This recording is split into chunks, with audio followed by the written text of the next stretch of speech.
Hello everyone, my name is Louise. I am doing a master in advertising at EX in Brussels. With my friend Zoe, we were asked to read a book related to advertising and marketing. We chose to read the bestseller by Martin Lindstrom, Buy-ology, How Everything We Believe About Why We Buy is Wrong. As we are eventually going to work in advertising and marketing, we were interested in knowing what really makes a consumer buy. What are the marketing tricks that work? Well, I finished reading the first chapter and I wanted to give you my impressions on it. This first chapter talks about neuromarketing and about all the subconscious little connections that happen in our brain when we're facing an advert or when we are about to purchase a product. What I found interesting is the study Martin Lindstrom himself conducted about anti-smoking warning labels on cigarette packs. He indeed asked himself why, despite all the anti-smoking campaigns, despite those labels and all the warnings against lung cancer, people keep on smoking. To answer to that question, I'll let Martin Lindstrom tell you himself.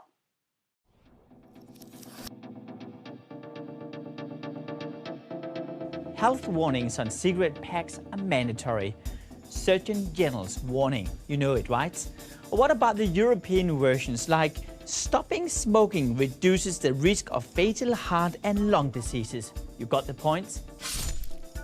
Across Asia, they're even more dramatic. You have pictures of lungs and open heart surgeries on the pack. That's how nasty they are. But do they work?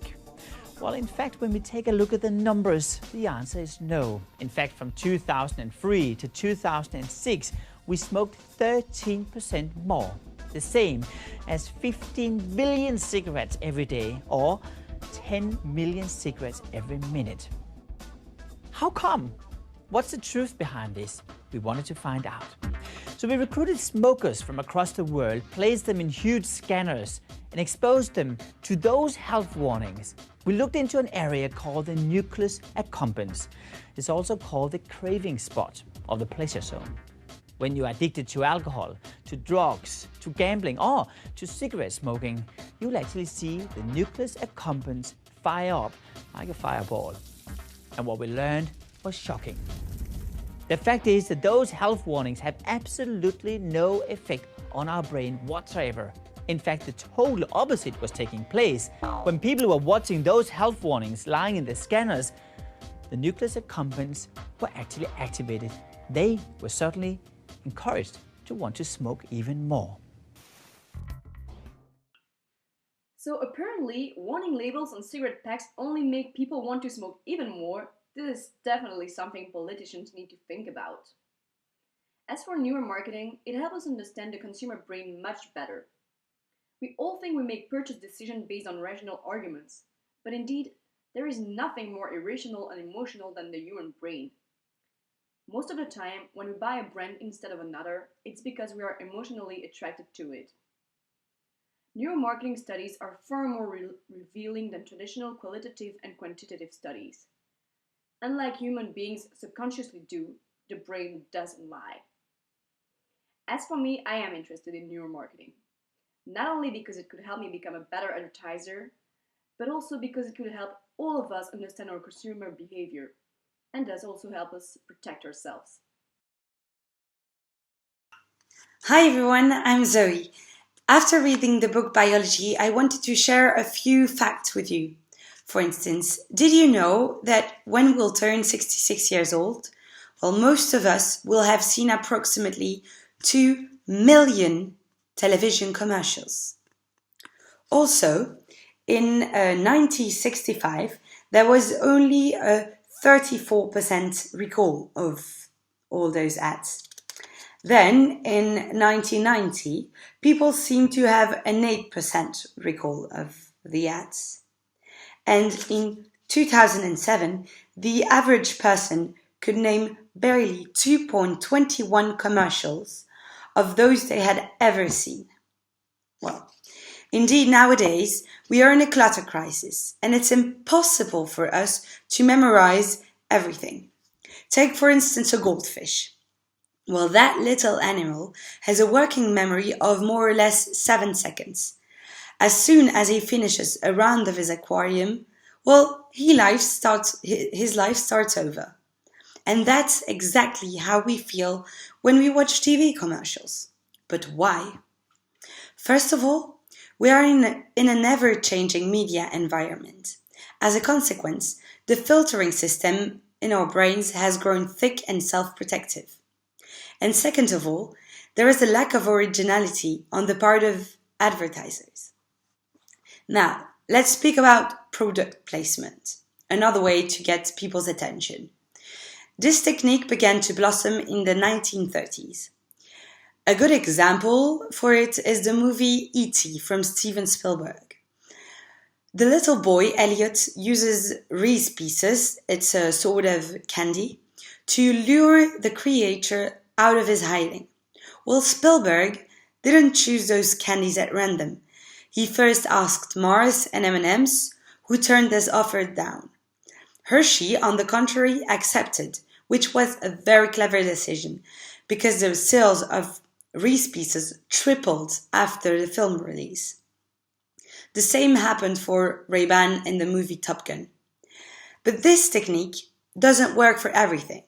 For instance, the movie Die Another Day, a James Bond movie in 2002, used 23 different brands in 123 minutes.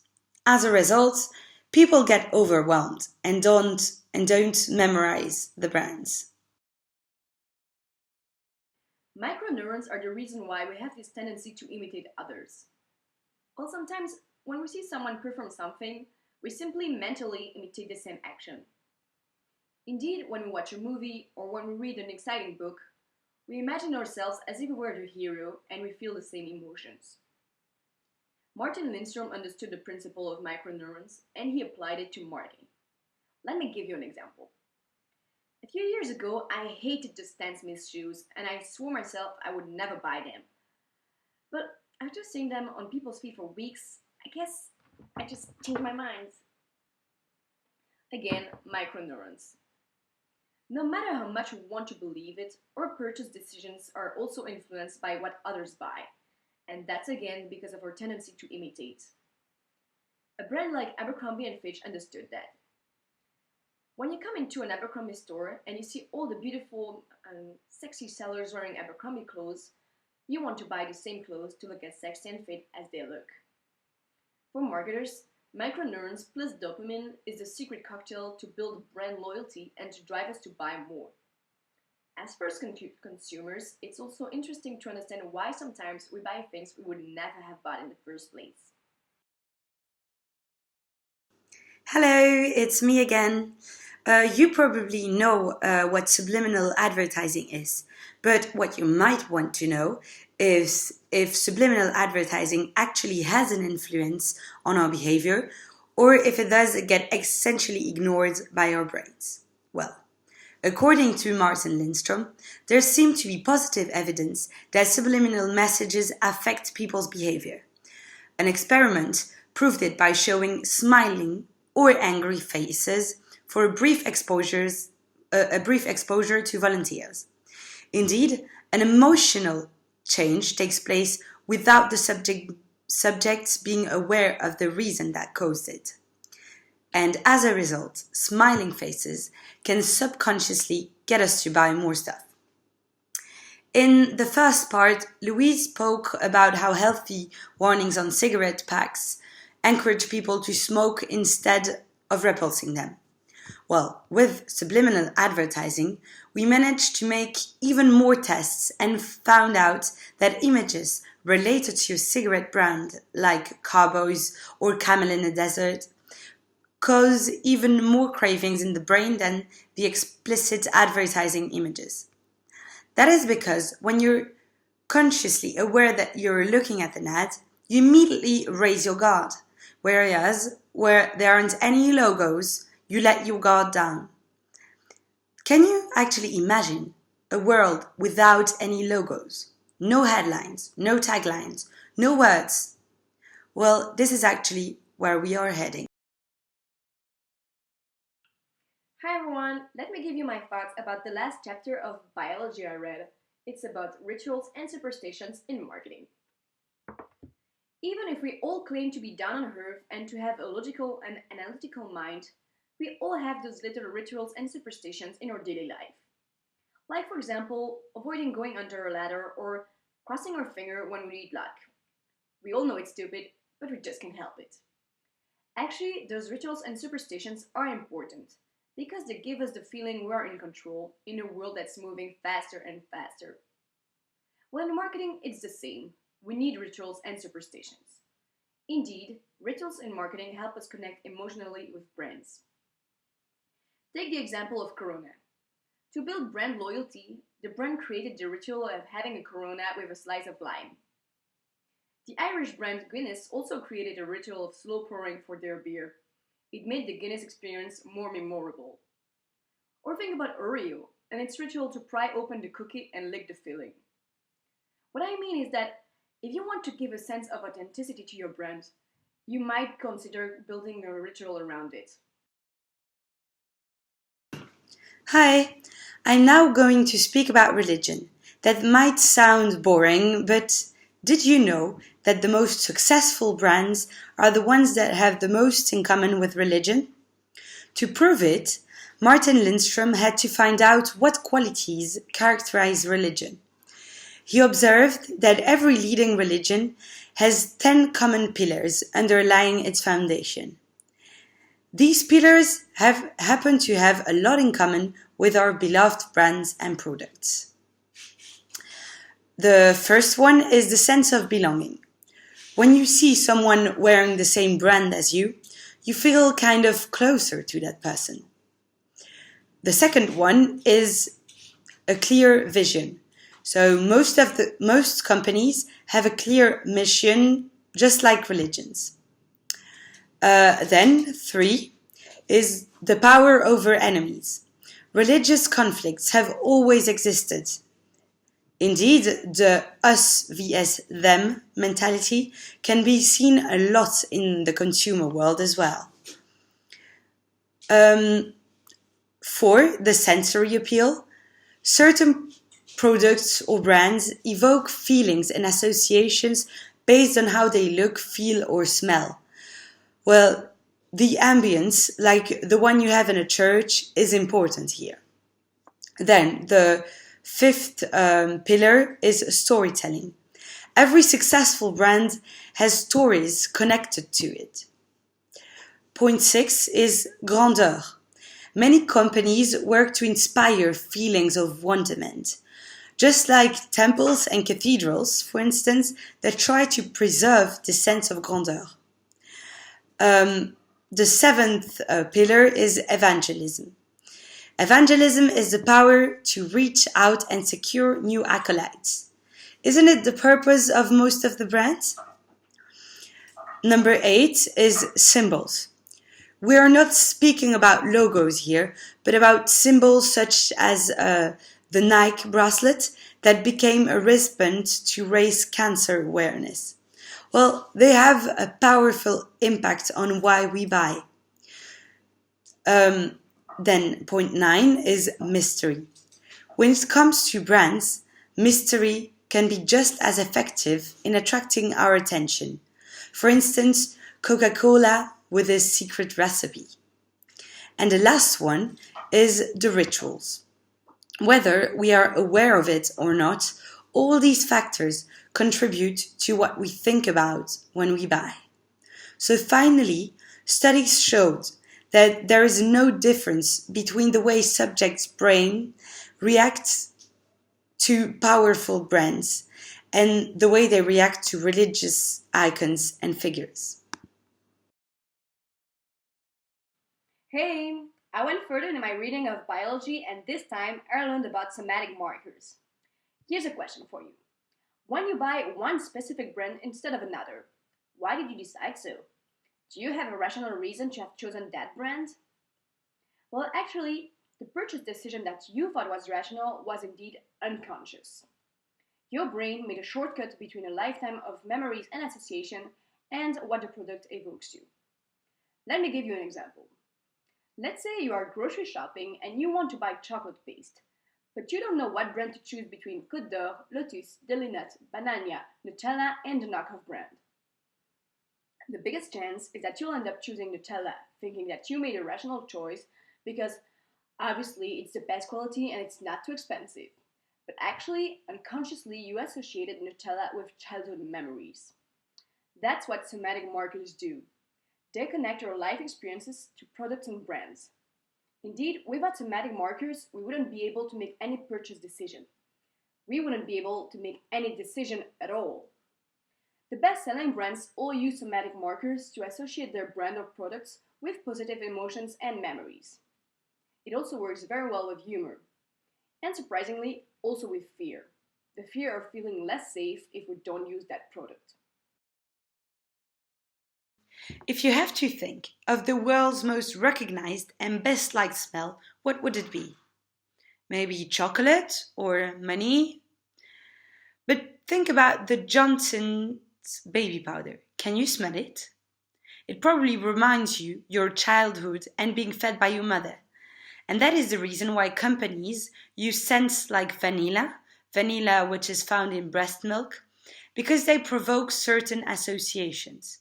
Indeed, of all our senses, smell is the most primal and the most deeply rooted. As surprising as it seems to be, our visual sense is far from our most powerful in seducing our interest and getting us to buy. Visual images are actually a lot more effective and memorable when they are coupled with another sense, like sound or smell. It is called sensory branding.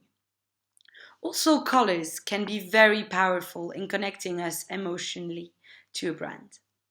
And then finally, sound branding has been around since the 1950s, and it is as powerful as the sense of the smell in advertising.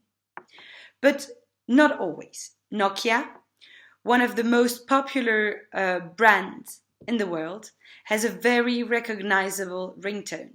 But surprisingly, the fMRI results show that Nokia's ringtone evokes powerful negative associations that completely turn the subjects off from the brand. In other words, the ringtone is killing the brand. Hi! Recently I read an article about how the movie Back to the Future predicted the future quite well. Do you know what else can predict the future? Neuromarketing. In the beginning of this book, Martin Lindstrom explained that 80% of all product launches fail in the first 3 months. All companies do market researches before launching a new product.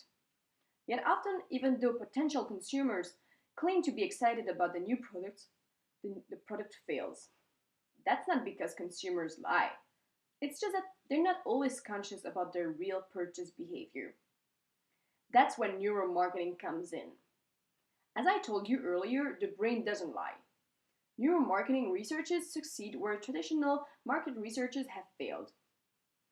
Neuromarketing can indeed scientifically analyze consumers' purchase behavior, and thus, in a way, predict which product launches will fail or succeed. Martin Lindstrom predicts that in the future, more and more companies, if they have the financial means, will use neuromarketing for market researches. He even thinks that neuromarketing tools should become cheaper. Hi, it's me again.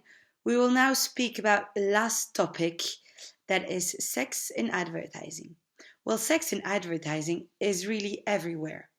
Today, 1/5 of all advertising uses overt sexual content to sell its products.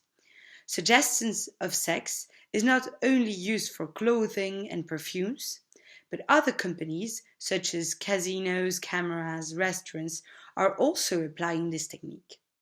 But does sex necessarily sell? Well, Martin Lindstrom tells us more about it in this video. We learned that sex sells. Not always, but in some cases. And that's actually a little bit different from my previous book, Buy-ology, where I claimed that sex didn't sell. But what I also said in the previous book was that sex doesn't sell if it's out of context. Sex has to be used in a context, in the right context. Now, if you happen to be a company which are opposing sexual values, which is fully understandable, I'm sure that if you want to market the new religion, that's probably not the right path to take, then don't go down that path.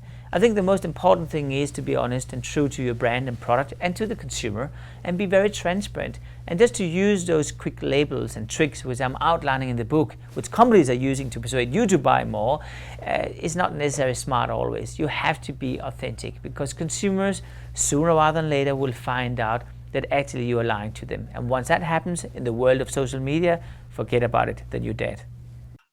Like Martin said, you can't use sex in all circumstances. In many cases, the sexual content is sucking attention from what the ad is trying to say. We call it the vampire effect.